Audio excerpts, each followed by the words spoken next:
nandito na naman po si Malo de los Santos para bigyan natin ng reaction ang pabahay ni Ruel of Malalag dito kay Bebe.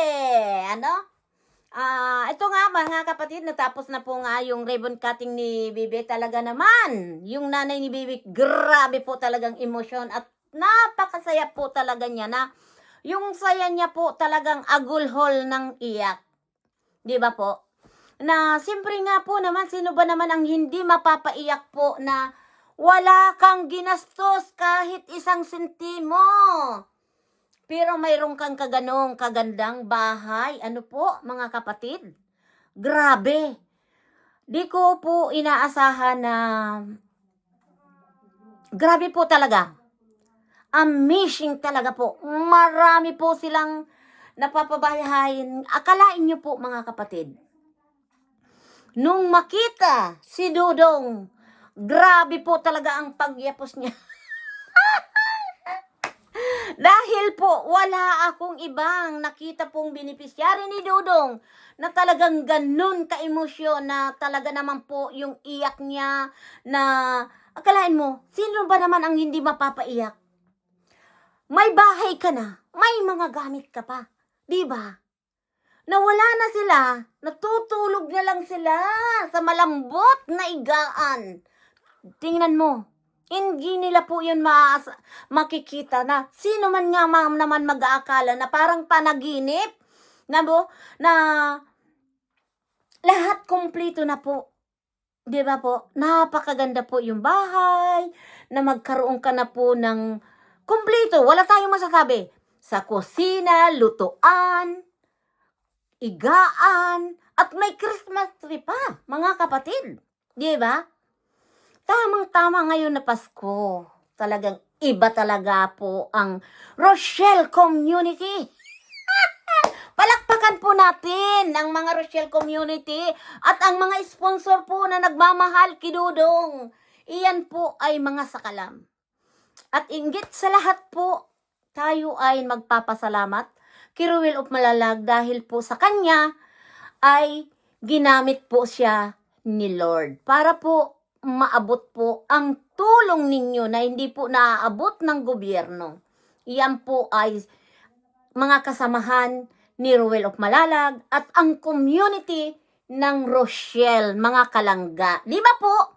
Napakasarap po na tayo po ay gumagawa ng reaksyon na mapapakita natin po yung kapasidad po ng isang Ruel of Malalag. Diba? At kagaya nga po ni Langga, nandiyan si Langga para sumuporta sa kanyang, alam nyo na yun, na wag po natin bigyan ng mga kuro-kuro, basta tayo good vibes lang. Ang mahalaga po ay nakikita po natin na masaya ang Rochelle community, na sana po mananatili tayong masaya dito sa dalawa. Dahil alam nyo po mga kapatid, para sa akin ay tuloy lang ang buhay. Ano man ang pinagdadaanan natin na Rochelle community, wag po tayong padadala sa anuman pong dumarating. Normal na po na bawat tao may dumarating po ng kalungkutan, problema, pero po wag natin masyadong dibdibin, masakit man po. Wag po natin dibdibin, tuloy ang buhay. Dahil yun din po ang alam ko kinanay Maring na wag tayong magpapadala sa anumang pong problema, mawalaan man tayong mga mahal sa buhay, magkaroon man tayong problema, iba't ibang problema, ang mahalaga po, nandito tayo para tumayo. Kung sino man sa atin ang manghila pababa, ayaan po natin mga kapatid. Basta, go lang, patuloy lang ang pagtulong, kagaya po kay Bibi, na isa na naman po na nabigyan ng magandang bahay. Pang 28 na pabahay na ni Dudong. Diba? Grabe po. Grabe. Kaya lagi natin pong pasasalamatan si God dahil si God po ay binigyan po ng gabay ang isang Ruel of Malalag na siya po ang patuloy naghahanap ng kanyang matutulungan. At maraming salamat po yung mga tumutulong, mga viewers na kayo po ang number 1 na pasasalamatan natin dahil kayo po yung nagbibigay ng revenue, pinanunood nyo po at minamahal nyo po ang isang kagaya po ni Ruel of Malalag at Kilangga, di ba? Kay Richelle Morales. Kaya mga kapatid, ito lang ang masasabi ko sa inyo. Ang buhay natin, huwag tayong titigil.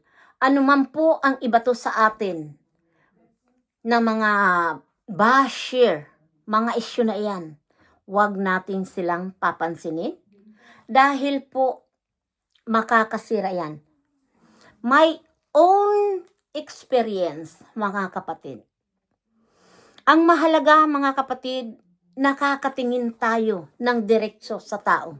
Dahil po, wala tayong yinurakan, wala tayong ginawang masama, at igit sa lahat, hindi tayo nagnakaw. No? Hindi tayo nanluluko ng tao.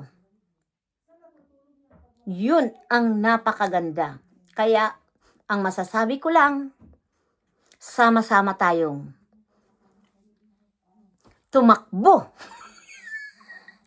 Sama-sama tayong labanan. Di ba? Kasi po kayo, mga Rochelle community, mga viewers na nagmamahal sa amin, kung tayo po ay sama-sama, wala po yung makakatinag. Lagi ko pong sinasabi, ang isang poste, lumalaki na lumalaki yan. Hindi na po yan matitinag man kung sino man po ang manghihila sa atin pababa. Lalong-lalo na po ang Ruel of Malalag. Diba? Kaya tuloy lang dong. Dito kami, na palalakihin namin ang mga poste mo. Na itinatag mo, kami po ay naririyan para lumaban. Hindi yan po magigiba. Anong bagyo man, o baha, o lindol man ang ibigay sa iyo, nandito kami. Kung sino man yang glo na yan, tandaan mo glo. Pero hindi po ito yung glo na kaibigan ko. Hindi po. Nagumagawa lang po ito ng mga iba't ibang account po, mga kapatid. Tandaan nyo po, hindi po yan. Dahil nakita natin, di ba? Nahuli natin kung sino yung bus ng bus. Pala yun po yung mga one-sided. At matanda na nga, sila pa ang gumagawa. Kasi ito po, alam nyo po, itong mga basher ni Dodong. Ang inala ko po ito, nagpapalit-palit dahil nahuhuli na po. At mayroon po dyan, dahil minsan po, may nagko-comment po sa akin, yun po ay isa sa mga basher ni Dodong. Dahil sasabihin, tahimik ng community ng Rochelle, nandiyan ka na naman. Bakit? Noon pa, nandiyan ako. Sino ang lumalaban? Nung ibinabas po, kung ano-anong mga sinasabi, may nagawa kaya? Ngayon, itong pong nagsabi, tahimik ng nandiyan ka. Sino ka? Mag-uusga sa akin. Di ba? May ginawa ba akong panggugulo?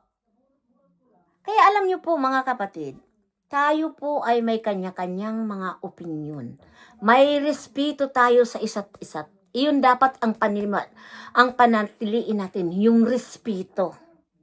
Dahil kung wala kayong respeto sa sarili niyo, talaga po kayo ay maliligaw ng landas. Dahil hindi niyo alam yung respeto sa kapwa. Dahil hindi nyo nga nararamdaman yung respeto nyo sa sarili nyo. Di ba po? Kaya, mga kapatid, pati mga viewers papatulan, di ba? Like Joy Castillo, na wala naman, na hindi naman siya nag-comment, na thumbnail, bongga ka, sis ka.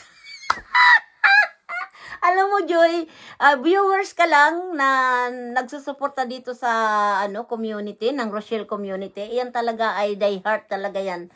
So, Rochelle community. Talagang grabe. Ako'y natatawa po. Pasensya na po kayo mga kapatid dahil talaga ang mga viewers talaga minsan, sila po ang matatalino. Alam nila kung sino po talaga dyan ang totoo. Kaya mga kapatid, pagpasensyahan nyo na at sana po ay tuloy lang. At congratulations po dito sa nanay ni Bibi na talaga pong napakaganda ng bahay. At ito nga po, may request po si Atilin na bahay, yung si Puto daw, Puto. Di ko po Nanay Rose, di ko po basta si Puto. Na yun nga, nagre-request po ng upuan at table daw po dahil yung table po daw ni Puto ay ilinagay doon sa tindahan. Yun po ang request ni Ate Linlin. Matutupad po yun. Kaya maraming salamat po sa inyong lahat, mga Rochelle community.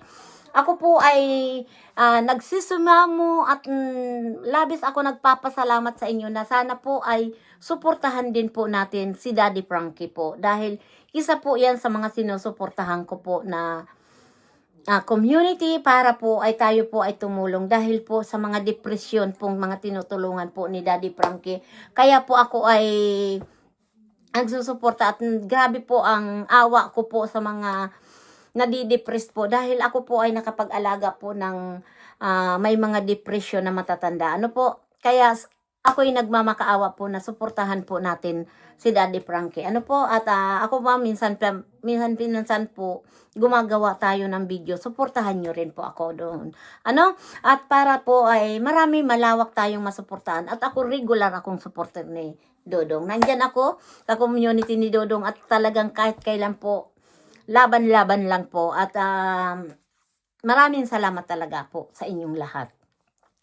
At sa mga nagmamahal kay Malo de los Santos, thank you so much. Wala po talaga akong ibang sasabihin sa inyo na maraming salamat. Kahit anong mangyari, nandyan ang pagpapasalamat ko sa inyo dahil hindi nyo po ako iniwan kahit kailan. Hindi ako nakarinig sa inyo na kung ano-ano ang mahalaga. Alam ninyo na lagi akong naririyan na hindi ko kayo iniwan. Ayan, suportahan natin Ruel of Malalag at siyempre si Rochelle Morales po, Kilangga. Thank you so much po sa inyong lahat. We love you! Bye-bye!